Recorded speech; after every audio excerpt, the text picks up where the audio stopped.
He was once the president of Peru, but is now a convicted criminal. Alejandro Toledo has been sentenced to 20 years and 6 months in jail for corruption. The verdict marks Peru's first high-profile conviction in what began as Brazil's largest ever corruption probe called the Lava Jato investigation. The probe unearthed a trail of graft across Latin America and beyond its shores. The infamous case goes back a decade and relates to a Brazilian construction giant which was then called Odebrecht.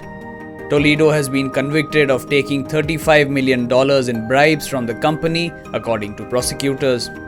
This was in exchange for letting the company, which has changed its name to Novonor, win a contract to build the road that connects Peru's southern coast with western Brazil. In 2016, the company admitted that it bribed officials in a dozen countries to secure public works contracts.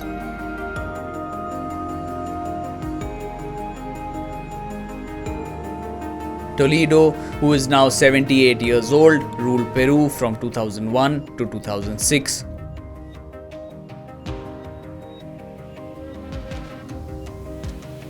He was arrested 5 years ago in the United States where he lived and was extradited to Peru last year.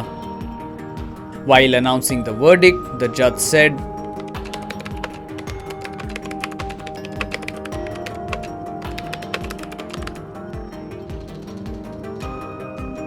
the sentence was announced in a room set up in a small prison in capital Lima, where Toledo had been detained since last year. Two other Peruvian former presidents, Pedro Pablo Kuczynski and Ollanta Humala, are also being investigated in the same corruption case. Prosecutors say Toledo's verdict sends out a strong message. Impone 20 años de pena privativa de libertad, 20 años 6 meses de pena privativa de libertad, la misma que será computada a partir del 23 de abril del año 2023. During the year-long trial, Toledo denied any wrongdoing.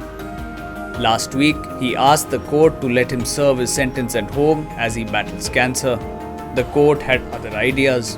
As a child, Toledo polished shoes on the streets of Peru but was determined enough to beat poverty. He went on to get a doctorate in economics from Stanford University and subsequently bagged Peru's top political job. A dramatic rise and now a new low.